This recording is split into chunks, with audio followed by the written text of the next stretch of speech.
라볼피아나, 변형 300, 홍명보 감독의 전술, 정말 외국인 감독보다 뛰어날까? 대한축구협회가 축구대표팀의 신임 사령탑으로 홍명보, 55, 울산 HD 감독을 선임한 이유 8가지를 밝혔다. 축구협회는 지난 7일 홍명보 감독을 신임 사령탑으로 내정했는데 이날 축구협회 소셜미디어를 통해 선임을 공식 발표하고 배경을 설명했다. 하지만 이날 이임생 기술이사의 설명은 브리핑보단 해명에 가까웠다. 위르겐 클린스만, 독일, 전 감독이 지난 2월 아시안컵 부진으로 경질된 이후 5개월 가까이 외국인 지도자를 물색하다 결국 홍 감독을 선임한 것에 대해선 9월부터 2026 북중미 월드컵 3차 예선이 시작하는데 외국 지도자들이 한국 선수를 파악할 시간이 부족하다고 봤다. 그들의 철학을 입히기에도 시간이 부족하다고 생각했다. 홍 감독은 원팀 정신을 만드는데 탁월한 지도자라고 밝혔다. 이임생 이사는 또 지난 5일 오후 11시에 홍명보 감독 자택을 찾아가 간곡히 설득했다. 홍 감독이 날 만나줄까 고민, 두려움이 있었다. 왜 한국 축구를 위해 헌신해야 하는지 말씀드렸다. 고 털어놨다. 이 이사가 홍 감독에게 제안한 조건은 파격적이었다. 한국 축구의 당면 과제는 북중미 월드컵이다. 당장 오는 9월부터 월드컵 아시아 최종 3차 예선이 열린다. 그런데 이 이사는 북중미 월드컵을 넘어 2027년 1에서 2월 사우디아라비아에서 개최되는 아시아 축구연맹 AFC 아시안컵까지 임기를 보장하겠다고 제안했다. 이 이사는 단기간의 결과로 평가하기보다 A 대표팀과 연령별 대표팀의 연관성을 확보하기 위해 충분한 시간을 드리고 싶다며 2020년부터 지휘한 울산을 계속 이끌어가는 건 어려울 것 같다고 했다. 그는 또 홍명보 감독의 전술을 보완하기 위해 세계 축구의 중심인 유럽 출신 코치를 적어도 2명 붙여주겠다고 했다. 이 이사는 이런 조건을 홍 감독님도 받아들였다. 홍 감독님의 풍부한 경험과 지식이 유럽 코치들과 조화를 이룬다면 A 대표팀과 연령별 대표팀 간 연계성에도 도움이 된다고 생각한다. 고 설명했다. 연봉도 외국인 지도자 수준으로 크게 올렸다. 이 이사는 액수를 밝힐 수 없지만 이제 한국 감독들도 외국 감독 못지않게 대우받아야 한다는 생각을 가지고 있다. 고 말했다. 이 이사는 홍 감독을 선임하기까지 어떠한 외압도 없었다고 거듭 강조했다. 그는 마지막 결정도 정몽규 회장님께 보고하지 않았다며 최종 후보자 명단을 받고 회장님께 보고드렸더니 지금부터 모든 결정을 다 혼자서 하십시오라고 말씀하셨다고 밝혔다. 2. 박주호, 홍명보 국대 사령탑 내정에 5개월 동안 뭐했나 허무하다. 전 국가대표 축구선수 출신 박주호 대한축구협회 KFA 전력강화위원회 위원이 감독 선임 과정의 뒷이야기를 전하다 현장에서 홍명보 울산 HD 감독이 차기 사령탑으로 내정됐다는 소식을 전해 듣고 깜짝 놀랐다. 박 위원은 지난 8일 자신의 유튜브 채널 캡틴 파추호의 국가대표 감독 선임 과정 모두 말씀드립니다라는 제목의 영상을 올렸다. 그는 지난 2월 정혜성 전력강화위원장이 이끄는 전력강화위원회에서 약 5개월 동안 감독 선임 작업에 참여한 인물이다. 당시 영상에서 박 위원은 국가대표 외국인 감독 후보로 언급됐던 에르베 르나르, 제시마치 등에 대해 이야기하다 실시간으로 홍명보 울산 HD 감독이 사령탑으로 내정됐다는 기사를 접하고 당황한 규정을 지었다. 박 위원이 영상을 촬영할 당시 이임생 대한축구협회 기술총괄이사는 홍명보 감독 선임 관련 브리핑을 열었다. 박 위원은 이와 관련해 정말 몰랐다. 홍명보 감독이 계속 안 한다고 이야기했기에 나도 아닌 줄 알았다며 전력강화위원회는 앞으로도 필요가 없을 것 같다. 5개월 동안 뭘 했나 싶다. 허무하다. 저는 그만해야 하지 않나 싶다. 고 말했다. 그는 이 같은 국내 감독 선임에 대해 회의 시작도 전부터 국내 감독이 낫지 않아? 하는 대화로 벌써 분위기가 형성됐다. 외국 감독에 대해 논할 때는 이것저것 따지며 반대 의견을 내는데 국내 감독에 대해 언급하면 무작정 좋다고 했다고 말했다. 이어 그 중에는 본인이 임시감독을 하고 싶어하는 분도 있었다. 전체적인 흐름은 홍명보 감독을 임명하자는 식으로 흘러갔다고 덧붙였다. 박 의원은 협회가 국내 감독을 원하는 것이라면 아예 처음부터 다시 하고 국내 감독을 세세하게 살펴보자고 했는데 외부적으로는 외국인 감독을 원하는 것처럼 하더라 라며 하지만 실상은 그게 아니었다고 주장했다. 그러면서 주호야, 그게 다가 아니야. 넌 지도자를 안 해봤잖아 라며 박 의원의 의견을 묵살한 의원도 있었다고 했다. 박 의원은 국내 감독을 꼭 반대하는 게 아니다.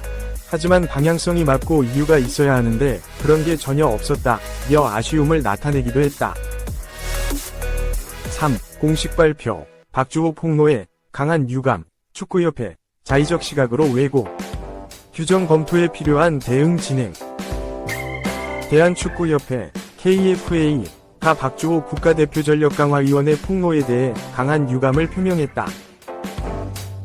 축구협회는 7일 홍명보 감독의 국가대표 신임 사령탑 내정을 발표했다. 이어 8일 이임생 기술발전이사가 축구회관에서 관련 브리핑을 진행했다. 석연치 않은 브리핑 내용으로 강한 비판이 쏟아지는 가운데 박주호 의원이 개인 유튜브 채널을 통해 삐걱였던 강화위 활동을 폭로하면서 축구협회에 대한 분노는 더욱 커졌다. 촬영 도중 홍 감독 선임이 발표되자 허탈해하는 박 의원의 모습도 영상에 담겼다. 박 의원은 영상 속에서 강화위에서 발생한 일들을 조목조목 설명했다. 처음부터 국내 감독 선임을 반대하고 제시 마시, 다비트, 박은호 등 많은 외국인 감독들을 추천했지만 불협화음이 있었다고 말했다. 또한 일부 강화위원들이 회의 내용을 누설한 것에 대해서도 지적했다. 축구협회는 박 의원의 폭로에 강한 유감을 표했다. 9일 공식 홈페이지를 통해 박 의원이 SNS 출연 영상을 통해 전력강화위원회 활동과 감독 선임 과정을 자의적인 시각으로 왜곡한 바, 언론과 대중에게 커다란 오해를 불러일으키고 있는 상황에 대해 심각한 우려와 유감을 표하는 바이다 라고 적었다.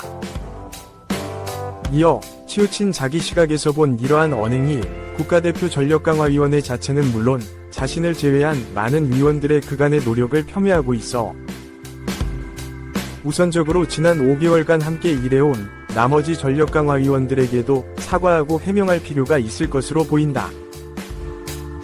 대한축구협회는 박주호의 이러한 언행이 위원회 위원으로서 규정상 어긋난 부분이 있는 지에 대해 신중히 검토하고 필요한 대응을 진행할 것이라며 내부정보 발설에 대한 책임을 물겠다고 덧붙였다.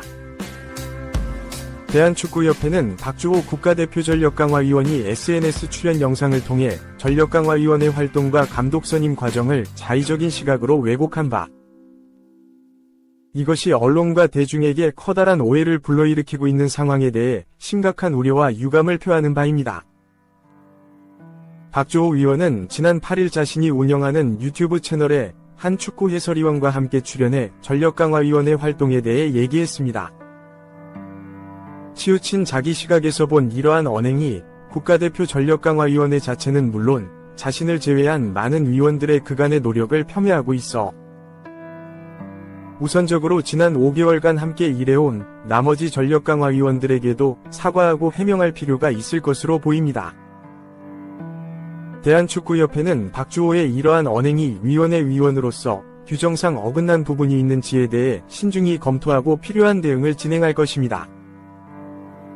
영상 발언 중 언론과 대중들의 오해를 가장 많이 불러일으키는 부분들은 왜곡의 확산을 막기 위해 설명드리고자 합니다. 박 의원은 영상에서 홍명보 감독 선임 관련 언론공지 문자 사실을 접한 뒤 깜짝 놀랍니다. 이게 정확한 절차. 원래 이렇게 뭔가 회의 내용에서의 이 절차는 아니에요. 절대 아니에요. 이제까지 5개월 동안에 이게 전 너무 허무해요 라고 말합니다. 이와 관련해 언론에서는 박주호, 충격호로, 홍명보 감독 선임 몰랐다 는 기사를 쏟아냈습니다. 박주호 위원이 한국 축구를 위해 뽑고 싶었던 감독상과 다를 수는 있으나 이것을 절차상 잘못되었다고 경솔하게 언급한 것은 부적절한 언행으로 놀라움을 금치 못합니다. 왜냐하면 정혜성 위원장이 주관하고 박주호 위원이 참석한 최종 회의였던 제10차 전력강화위원회 회의를 들여다보면 이날 위원회는 5명의 후보, 홍명보 감독 포함을 가려냈고 이 자리에서 위원들은 5명의 후보까지 위원회가 추천할 테니 다음 과정은 이 후보들로 위원장이 진행하도록 정 위원장에게 위임한 바 있습니다. 물론 당시에도 위원 각각이 선호하는 감독 후보자는 다를 수도 있었겠습니다만 위원회의 시스템은 토론 속에 합의점을 찾는 것이고 그렇게 가려졌던 후보들입니다. 박주호 위원은 후보자 검토 과정에서 여러 후보를 추천하고 장단점에 대해 분석하며 노력해왔기에 이렇게 위원회가 합의점을 찾았다 해도 다른 위원들보다 자신의 생각이 더 공고하다고 생각했을 수도 있다고 이해되는 측면이 있기는 합니다.